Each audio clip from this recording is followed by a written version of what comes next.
Hi, and welcome to Theological Perspectives. Hopefully, you've been watching and enjoying the Bible in a Year segments. It's actually been a pleasure making them for you. After this year, beginning in 2026, I'll be releasing more material, digging deeper into theology with readings on the Pelagian controversy, which is the 4th century debate on whether or not there was a need for God's divine grace to live a Christian life, the Trinitarian controversy, which is the 5th and 6th century debate on whether God was one being or part of a Godhead, also known as the Trinity, and other compelling topics. So I'm looking forward to that. Today, though, I want to discuss one of the most underrated and, quite frankly, misunderstood commandments in the Bible, the second commandment.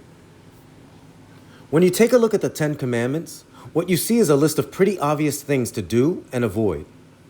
Love God more than anything else. Make no idols or worship anything except God. Always say God's name with love and respect. Honor God by resting on the Sabbath. Love and respect your parents. Don't murder. Be faithful to your spouse. Don't steal. Don't bear false witness against one another. And don't covet or desire anything that is someone else's. Pretty straightforward. But in today's day and age, the second commandment seems to elude many of us. The idea that we are forbidden from making and worshiping idols gets reduced to statues and images of other gods, like what the ancient Canaanites and unfortunately some of the Hebrews did in the Old Testament. But it doesn't stop there. It's more than the statues and the golden calves. Today, in recent times, many of us are worshiping, and when I say worshiping, I mean putting stuff ahead and above our faith. We're worshiping things like our careers, our cars, and other material goods. But worst of all, in this climate of political strife, we're worshiping bureaucratic leaders. During the election in the US, people hurt each other in many ways. This included physically, mentally, and spiritually. Family members and friends turned against each other because they put their passion into something that many of us don't even truly involve ourselves in. The majority of their time just sort of receiving the information, but not really a part of what is going on in the world of politics. Sort of like watching a sporting event and hating the visiting team just because they're from a different city or state and wear a different uniform. I've seen videos on social media where people actually lose their minds, shouting and screaming, and even threatening the lives of people they've never even met. It's frightening. The worst part of this scenario is that they're putting these politicians on a pedestal where only faith in God should be. Now, I'm not saying that you shouldn't get involved in politics.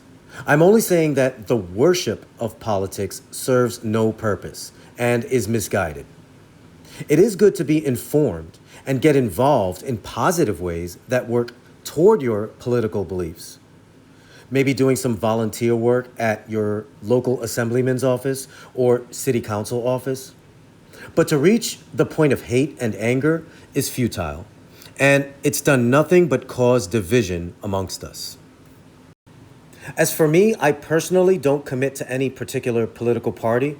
I'm registered under one, but truth be told, I just sort of try my best to see the point of both sides. And in the end, when I've received enough information to make a decision, I vote based on what I hope was the right choice.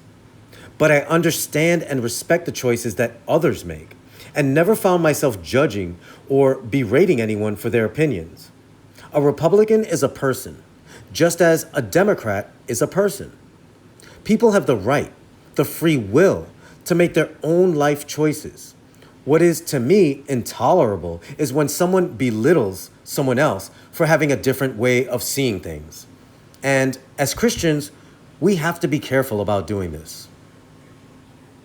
All this venomous behavior won't change anyone's thinking.